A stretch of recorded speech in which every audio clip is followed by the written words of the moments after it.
Action is the mantra for Chicago Bulls' new dean. Becoming dean, Sunil Kumar is seeking ways for the school to widen its appeal and move beyond its core strengths of finance and economics, writes Stella Bradshaw. Becoming dean of the University of Chicago's Booth School of Business should prove to have both advantages and drawbacks for Sunil Kumar. To begin with, as he rightly says, I inherited a school in excellent shape. That is the good news. But for the former senior professor at Stanford who took up the dean's job at Chicago on January 1st, taking over such a well run school will inevitably make it hard for him to stamp his mark. That should be a drawback. But Professor Kumar, at 43 years old, one of the youngest dean on the circuit, seems unperturbed.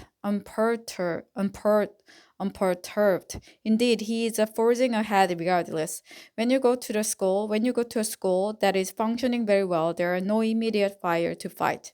But that is not an excuse for inaction. He explains, and the school is functioning very well indeed. It has been on a roll for the past decades. Its reputation soared in 2008 when it received what is still the largest ever single business school donation of $300 million from alumnus David Booth and completed a rebranding campaign that was the stuff of case studies. The school has also topped the Bloomberg Businessweek ranking of U.S. schools since 2006, but action is already the mantra for the new dean. His first challenge, he said, has been to get to know the school's alumni. With 45,000 of them worldwide, that is no mean feat, but he reported that things are going well. In his first 6 months in the job, he has already visited alumni in London twice, and one of his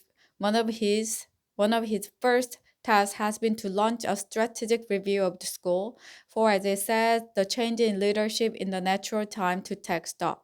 One of the biggest questions for the review will be the future of the school's overseas campuses in London and Singapore. One obvious assumption is that the business school, replete with boost funding, will be looking for the site of another campus. Professor Kumar's background, he was born and largely educated in India, combined with the fact that the main university has planned for a center in India, would suggest this as the preferred location. But Professor Kumar is adamant that the establishment of a first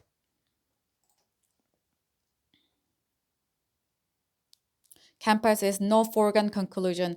I don't want to prejudice the outcome of the assessment, but it is not just to select a new site for a campus. The reason is that the school has a critical problem of size. To maintain the quality of its degrees, the Booth School only uses its own faculty to teach programs. Professor Kumar says he fully endorses this principle. So while the school is one of the most active of the U.S. business schools in building a global footprint, its emphasis on quality limits its ability to replicate programs. It is not just faculty, but staff that are the issue. It's not enough just to have programs abroad. Faculty have to be supported, explains the dean. One response is to hire more faculty, inevitably a long-term task. Chicago Booth has fewer than 150 full-time faculty today, and Professor Kumar is reticent to speculate on future numbers. We don't set targets. We get our faculty to identify the people we want, and then we go hire them. Faculty hire their colleagues. One thing he's happy to talk about, though, is the school's public image, and in particular, bringing the idea generated by professors there, already highly regarded in academic circles, to a wider audience. The dean has already announced that the school will have its own television studio, and faculty are now writing a branded column for Bloomberg Businessweek. The thing is to get the idea of our faculty to outside consumers, not just academics, says Professor Kumar. The school has a lot of faculty with very diverse opinions. It is nice for faculty to be able to influence debate. The first thing is you have to make sure you have access to the people you want to influence. The second is to make sure you have content that is relevant to them. Though the strategic review is still underway, Professor Kuma already has his own agenda, and that includes broadening the appeal of the school. He concedes a school cannot be everything to everyone, but he wants Boost to go beyond its acknowledged core strengths in finance and economics. Organizational behavior is one area he highlights that he believes is a real academic strength of the school. The reason for broadening the depth of teaching in these other areas is straightforward. We are in the education business to produce well rounded people, but what will not change is the approach the professors take to their subject. The strength of the school has always been in empirical research, data driven research. That's the new theme. This applies to marketing as much as it does to finance or economics, and it is an approach that sets the school apart from its rivals. It is clear that it is an approach that will continue.